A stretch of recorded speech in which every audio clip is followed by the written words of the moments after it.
Hey, good morning, everybody. It's early mornings LALATE. It's the bottom of the hour. It's the 6:30 edition. Boy, I'm glad you joined me.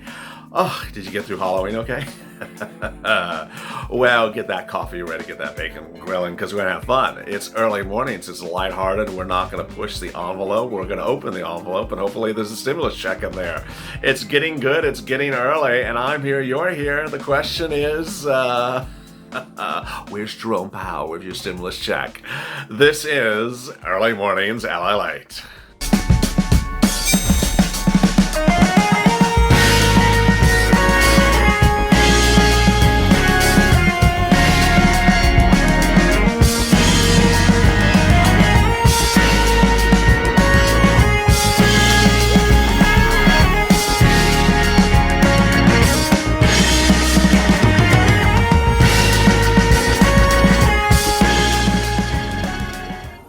Hey, good morning, everybody. It's Early Mornings LALATE, the half-hour edition at the bottom of the hour, the 6:30 edition. Thank you for joining me. If you missed the 6 o'clock edition, it's dropped in the link above. You see the links above, I will drop it there for you. Every day at 6:30 a.m. Eastern Standard Time, the number 2 show on Early Mornings LALATE. Thank you for joining me. Go to the Finish channel, subscribe, because we have it fun, we keep it light, we keep it airy, and it's a great morning. We're here to be part of a family, just wake up and feel good about the new day. It's Sunday, so keep it easy breezy. Also, like this video. It's really helping the rankings and the algorithm. The show is ranking number 1 or number 2 overnight every day, so let's keep it up. There won't be a blue moon, but I'm wearing blue, so I won't be mooning you. Okay. There may be a blue moon outside still, so you can go see him or her. You know, I don't know if it's gender specific, the moon, Mr. Moon. I could have done cow jokes with that moon, but you know, it's too early for the cow jokes. So, if you've not realized, Early Mornings is an instant premiere. Yeah, so if you're tuning here exactly at 6:30 a.m. Eastern Standard Time, you're watching as an instant premiere. To the right of this video is a live chat. That live chat allows you to chat with your Powerpuff friends. That's a cartoon, dude. This is like, you know, your puff pastry friend. You're just okay. Yeah, too much from last night. You could chat with your purple power friends. You could, discuss costumes and could discuss what the hell is he doing this way. It's all there. Although if you see it, if you type it, I do see it. So, you know, that's how it sort of works. You can chat, super chat, and it's the wonders of an instant premiere. This video is always at 6:30 a.m. and has that wonderful function.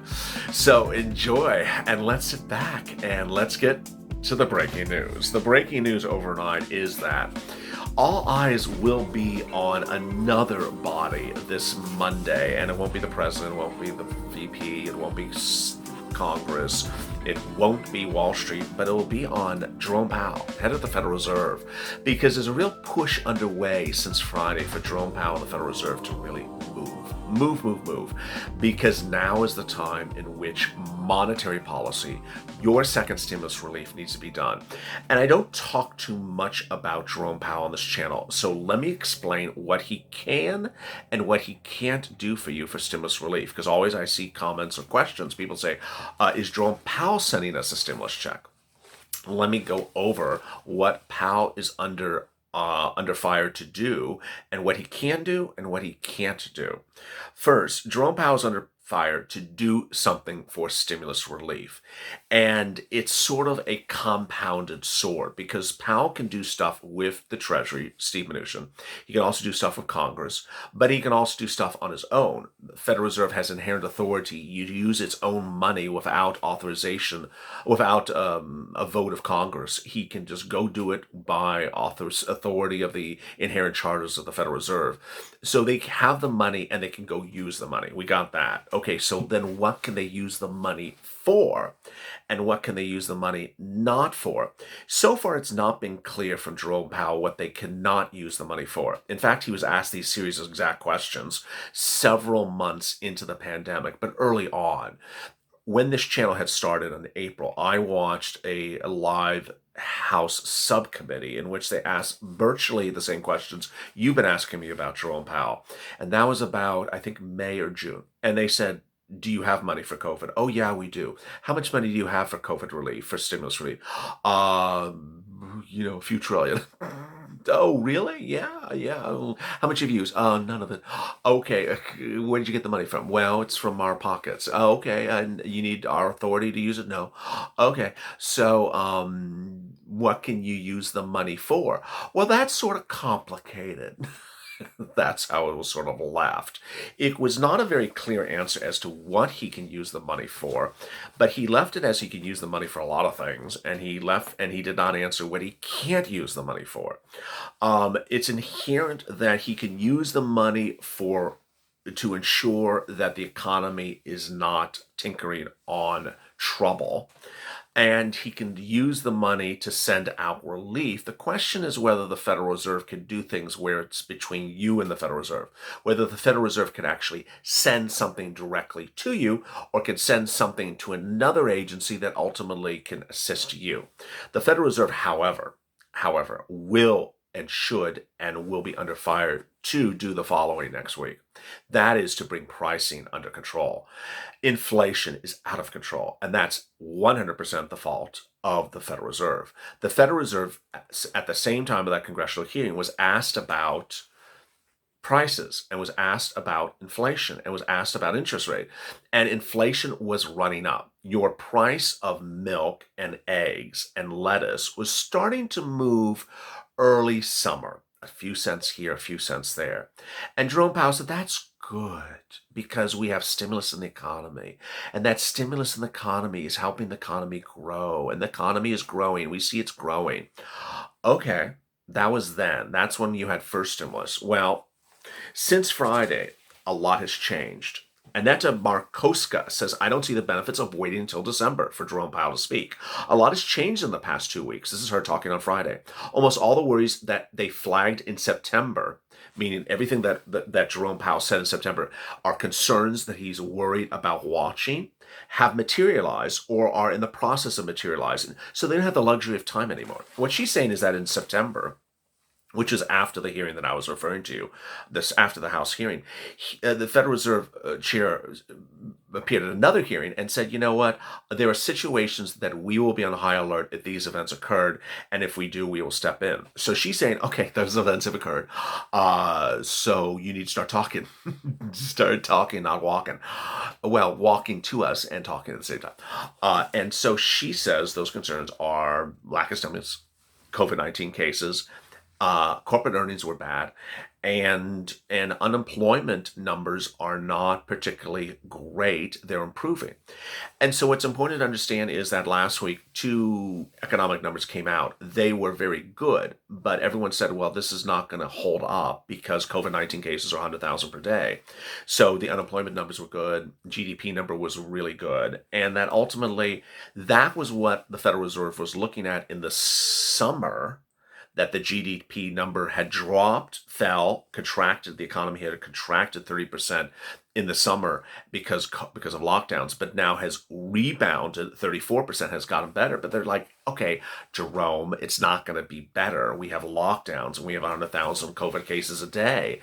So they're saying, get back in here and start talking to us. Where are you, at the casino? Come on back, Jerome. We need to talk to you. And what Jerome Powell needs to do is, first of all, stop this inflation. I mean, it's just crazy. Now you see, in the last few weeks, if you go to the supermarket, milk up a lot, eggs up, lettuce up. I mean, everything is just up, and the prices are just going crazy. And there's no reason for the prices. All you can presume is these are businesses that were shut down before, and they're trying to make a lot of money before the end of the year. So they're sticking you with the extra money, with the extra prices. And this is the concern.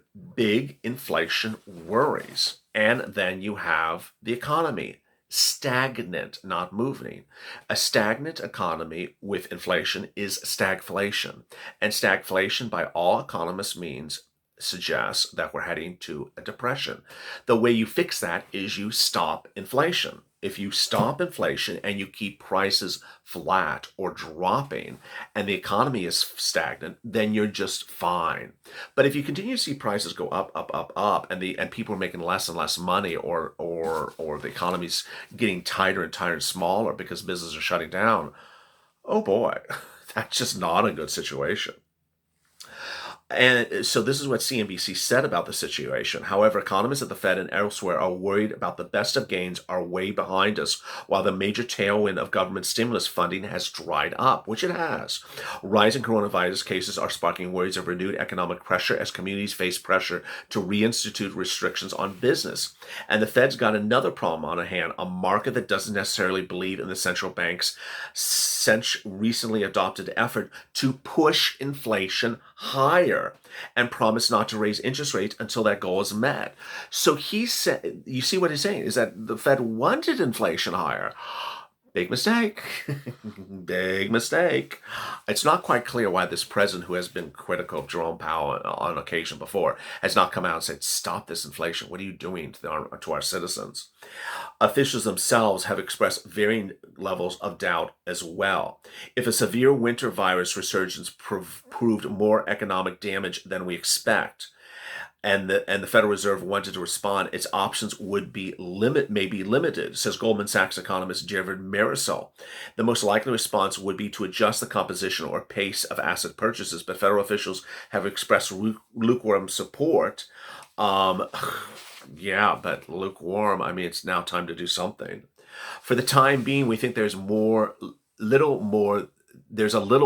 For the time being, we think there is more that the Fed can do. But Jerome Powell will likely reiterate that it's willing to do what is necessary to provide support to economic backdrop, says RBA Capital Markets in a note as well. While we don't expect the committee to make changes, if the early days of the virus are any indication, we do expect the Fed would not hesitate to act swiftly if the case rise count is to such an extent that state governments start closing down sectors of the economy.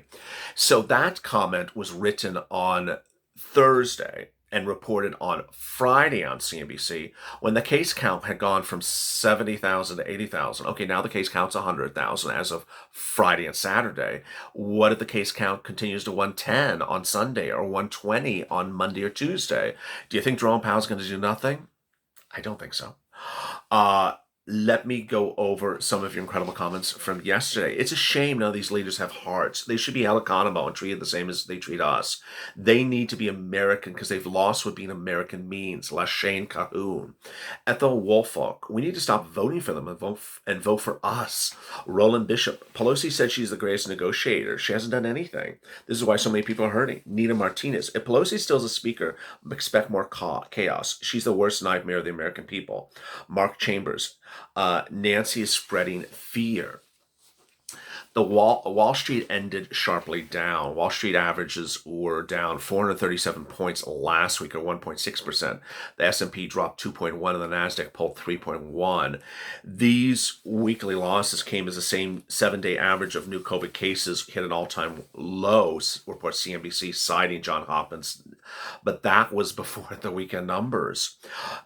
MPRP Partners wrote in a note shortly, just a few days ago, massive policy stimulus, positive medical developments, and high hopes for a return to pre-pandemic activities have in the past provided a boost to the markets. However, new economic restrictions, Europe, which is referring to the lockdowns, and acceleration of infections in the United States have only caught us surprise, causing a lot of tense concerns. And there should be tense concerns.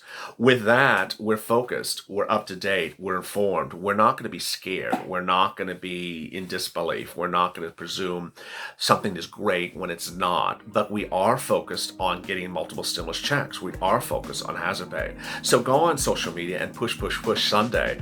Remember, hashtag MSC, hashtag Cease for Stimulus, hashtag Purple Power Caucus, Purple Power FPUC or check or hazard pay. Get the message out 48 hours before election night. Let's get it done. Go to the Friends channel, subscribe. It's going to be a great Sunday. I'm so glad you joined me. Also, like this video. As always, stay informed, stay smiling, and stay about life for more.